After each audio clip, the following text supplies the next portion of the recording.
welcome Lydia Walmsley, driver in the JCW Mini Challenge. Thank you very much for joining me. End of another season, mate. How's it going? Yeah, not bad. Thank you. Thanks for having me again. But yeah, it's been a bit of a year to be fair, and I don't actually know how we've got to November. I don't know about you, but I feel like this year has just gone so fast. And even like the before the season starts, obviously the season doesn't start till April, and even that went really quick. And then the season's gone so fast, and then now we're in November, nearly at Christmas, and I just don't know where the year's gone. Yeah, it really has flown. I think mentally I'm still in April of this year, so it has gone very quick. I want Yeah. to start this interview, rewind to when I spoke to you last on camera, which was that very cold and wet morning at Snetterton on the Saturday. We discussed what was in store for you and the team on what was going to be a very busy weekend, and what a day that turned out to be, because that was first podium in the JCW Mini Challenge. What an achievement, because there'd been a lot of hard work that had gone into that, and you've been aiming for that achievement for a long time, hadn't you? We had, yeah. To be honest, it felt like it was never going to happen. And yeah, obviously my team is very small. It's just me, my mum, dad, and Dave. And then obviously an amazing array of partners that get me to the track and get me on the grid. But yeah, it's when you walk along the paddock. I was saying this to someone the other day. When you walk around the paddock and you pass Accelerate, Napa, all the big teams, every car has multiple people working on it, and the backing that they've got, the knowledge that they've got. I mean, obviously Accelerate and Napa or in touring cars, they've got engineers that know more about cars than probably anybody else. And yeah, they just have so much backing, I think. So when you get a good result like that, it's pretty special. It's not just a podium, but it's almost a massive thank you to all my partners and my team. And it's almost more of a result, I think, for me than it is for them, because I know how much goes into it from our side. And it's very much, in the home. My dad's doing it, maintaining the car when we're at home and things, and Dave takes time off work to come. This is not his job. And then my partners are obviously putting a lot into it, and we're all pulling so many different strings to get there. So yeah, it was an amazing achievement. And yeah, I was really very, very, very proud of everyone. And yeah, I couldn't thank them enough, really. And even more so, it was obviously at your home circuit, which that's an added sort of bonus, I suppose. And I think you'd be the first to agree that motorsport, there's so many disappointments. So when you do get such a good result like that, it means even more, doesn't it? It does. It's motorsport is mostly disappointment, to be honest, I found. I mean, even when you're not at the track, when you're off the track trying to look for partners and things, and it is a lot of it is disappointment. But I think you get used to it, obviously, and in the end, it's, I always say, a no is just another one closer to being a yes. So I don't really take it as a disappointment anymore. But yeah, when you're at the circuit, I mean, even like my season this year, the first round I came away and didn't have a single point to my name. I didn't finish either race, and that was very much not the start of the year that we wanted. And it makes it so that you're already starting off on a disappointing foot, but you just have to try and turn it around. But yeah, results like that. I mean, I had my first ever win at Snetterton as well, so Snetterton seems to be a bit of my circuit, even though I don't really like it all that much. But it's always because you've got like the local partners there, and a lot of family, really, because it's the local round. So yeah, it's always nice. And obviously I do a lot of work there, so I know a lot of people that work there and operate on the weekends as well. So it's a lovely atmosphere. And Snetterton will always hold a special place, really, because I've had a lot of good results there over the years, and particularly, for example, like the podium and the first win, they are very special. So yeah, Snetterton is a bit like home, really. Yeah, absolutely. I know what you mean. You mentioned there, obviously, the disappointments off track in terms of getting sponsors. Has that become a bit more difficult in recent years, especially sort of after COVID and that sort of things? Because I get money's tight for everyone, isn't it? It is, yeah. I think I wasn't really massively looking for partners before COVID. It was only since COVID that we've joined like the higher ranks where we've needed to get a lot of sponsorship in. Obviously, before I've always been looking for partners, but it's been sort of like 2 grand here and there. It's always been a massive feat, but in the grand scheme of things, we're looking at lots of zeros on the end of that 2 grand. So it's yeah, I'm looking for bigger budgets now since COVID. So I don't really know what it was like before then. But I think definitely companies are feeling the pinch. I think even at the moment, I think everything with the economy is quite uncertain, but I think a lot of my partners that are on board and people that I'm trying to target in times of toughness, a lot of companies, competitors tend to back off their marketing, and those that actually go out and market when others aren't, I think are then almost more at an advantage. So you kind of have to look at it in that way. I mean, obviously at the moment it's not great in terms of what companies are feeling confidence wise, but at the same time, if they're like competitors are backing off their marketing and not getting their brand out there the same, then now is the time for them to get their brand out there. So it's almost a double-edged sword, really. In some ways it's difficult, but in other ways, well, if you want to get your name out there, now's the time because others aren't. And I think that's how you have to angle it. But yeah, I'm not going to lie to you, it's difficult. I'm nowhere near my budget at the moment. But you just have to keep trying, and hopefully you meet someone that's the right fit for you. Yeah, for sure. And I think it's great advertisement exposure for those brands on being on the Toka package in the mini challenge. You know, there's constantly battles going on for you as a driver. So plenty of TV coverage, isn't it? And, you know, you have the likes of Paul O'Neill, Richard John Neal commentating as well. It's all great exposure for people that want to get involved in motorsport, isn't it? It is, absolutely. I think Toka package is one of the best packages in the UK to be on, and it's got the coverage that you need really to go to a sponsor and wow them. Because when you're saying, well, you can get on ITV4 or ITV or ITVX for this amount of money, you can't get an advert like that on the TV for that amount of money. It's just impossible. So to be able to go there, and then with the added extra of bringing clients along to the track and show them a nice day out, and we'll do social media promo for you and come along with our car to events and things. There's so many selling points to partnering with someone within motorsport. And particularly for myself, I'm very lucky actually that I'm female, because I think I do stand out a little bit more. And a lot of the time journalists want a story, and if you want something different, they come and chat to me. So in some ways it's really handy, and I would like to think that marketing with someone within motorsport is such a unique thing to do that it just makes you stand out.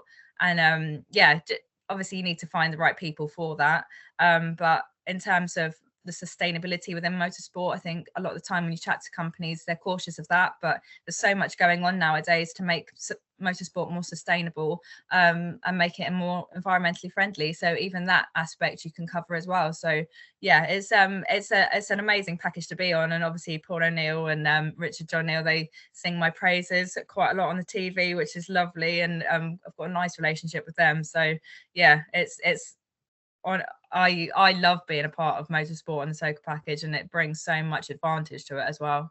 Yeah, it is brilliant. It is brilliant. Moving on from Snetterton and the rest of the season, I think you'd agree it was a challenging one, but pace was really improved. I think you had some great battles, but the mini challenge, it was as fierce as ever, really, wasn't it? Oh, it was, yeah. I mean, the grid admittedly was slightly smaller this year, but the quality of drivers on it was still probably higher than ever, to be honest. I mean, obviously you've got Dan Zelos that's won it multiple times now, and he's still at the front. But it's yeah, and yeah, I just always say, like, the amount of manpower and the technology. I mean, we don't have any data. We come off the track and I look at my own footage and my own data and see if I can get anything out of it. All the other drivers are going in rooms with probably 3 or 4 others and looking at where they can find time. So I think what we've done this year is quite a feat, really, and I'm really proud of it. And you can't forget it, because yeah, you get to the point where you feel disappointed with 4th or 5th place, and you just think, if last year would have killed for results like that on the regular. So I'm very proud, and I can't believe, like, you know, when we're fighting at the front, and the last round on the telly when we were starting on pole, and you're fighting and mixing it with the bigger teams, the bigger drivers, the bigger budgets, and yeah, I think it's amazing, to be honest. It makes me grin. It makes me so happy. And when you come home and you come 4th, it feels like a win, because it's just, I don't like to say it because I feel like we put up such a good fight, but sometimes you do feel like it's a losing battle, but it's not, because we've got some amazing people behind us, but we've not got what they have. And so that makes it even nicer. Yeah, definitely. I was going to mention that final weekend at Brands, because you went out there all guns blazing. You know, the GP circuit at Brands is a brilliant one. It always provides good racing, I think, particularly in tin tops. But you had some great battles, and like you said, mixing it in with the accelerator Napa drivers who they're huge establishments, aren't they? So that in itself was a great achievement. I think it entertained everyone at home as well, didn't it? Yeah, I mean, fair play to them. They're obviously they put a lot of work in and they do an amazing job at what they do. But yeah, they are a lot bigger than us, and it's really nice to be at the front with them. I tried my best, and I know my team were fully behind me, and everyone watching at home. I know a lot of my partners were watching at home with biting their nails watching it, and my family and everything. But yeah, I got a lot of nice comments from it afterwards. But the problem was I had my car up for sale, and I had the potential buyers just I think stood at Paddock Hill watching it go round, and I was every time someone got close I was like, it's for sale, get away. But yeah, it was an amazing way to round out the year really, and obviously it was probably the biggest biggest day of the year really, because obviously Toka final round, touring car champion being crowned that day, so a lot of people trackside, a lot of people watching at home. So yeah, the coverage was amazing, and it was a brilliant experience. Very nerve-wracking, but yeah, an amazing experience.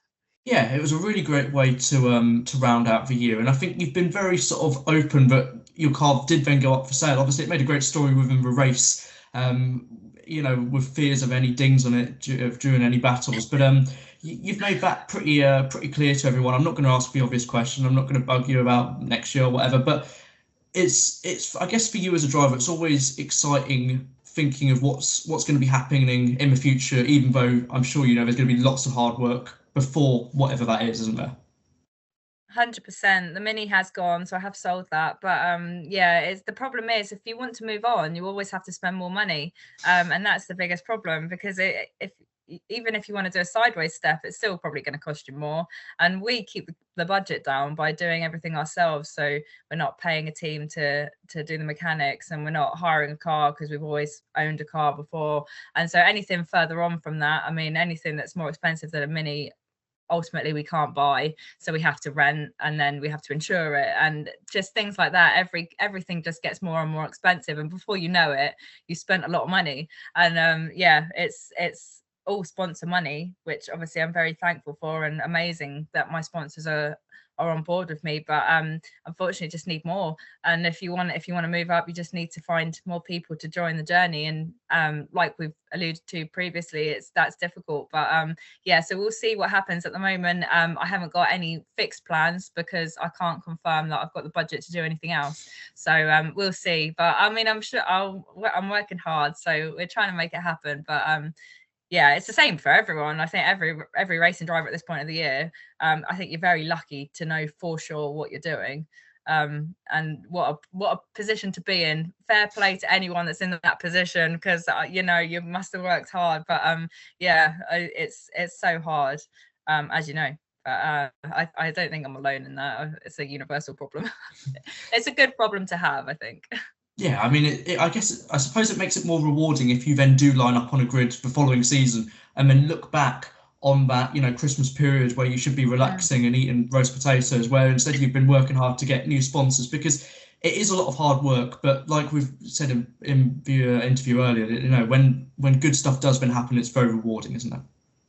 It is, yeah, and always a massive thank you to my partners and my team, because without them, I don't have the money to go racing, and I don't have the facility. Like I don't mechanic a car, my dad does. So yeah, it's all to them really. I literally do the easy part and drive around the track, and if I'm lucky, stand on the podium at the end. But when I always say, like, when you stand on a podium or when you get a good result, it's not me, it's everyone else behind it that's done it. I've just done the final little bit. So it's all down to them really. But yeah, if I line up on the grid next year, it'll be amazing, because I'll know that what everyone's put into it has made it happen. And that's a really nice feeling to have that support and to have people have faith in you to put you know, facilities behind you to do that is quite incredible, really. But I will still be eating my roast potatoes, but alongside writing proposals. Yeah, for sure. Well, what you've just said there leads me on to the perfect final way to round out this interview. What I always do is I give the driver that I'm interviewing a chance to give any shout outs or mentions to any, you know, team members or partners or sponsors that they want to. So if there's anyone you want to give a shout out to, now's your time. Oh, well, first of all, obviously a massive thank you to my team. So my dad, my mum, Dave. I mean, they take time off work to come racing with me, which to be honest is quite a lot of time off, because with Toka you have to be in the paddock so early. So yeah, it's a huge commitment for them, and my dad at home doing the car and things. It's a massive commitment. And then obviously without my partners, I wouldn't even make it to the circuit. I say this all the time and people probably get bored, but I wouldn't even make it to the track, let alone even on the grid on a test day or a race weekend. So with that, a massive thank you to them. I can't reveal who's renewed for next year yet, but yeah, just a massive thank you to everyone that's been on my car this year. They've all made it happen, and been such a special part in getting me there. And also, I suppose, a big thank you to Richard John Neal, Paul O'Neill, everyone that's given me media coverage throughout the year, people like yourself. It's hard to thank everyone, but even all the photos that you get given, they're all so useful because they all go into social media, and it's just something else to share to show people what you're doing. And yeah, just a massive thank you to people like that, because I don't think people like yourselves don't get enough thanks. And you're all doing an amazing job. And yeah, just massive thank you to everyone really that even puts in a little bit.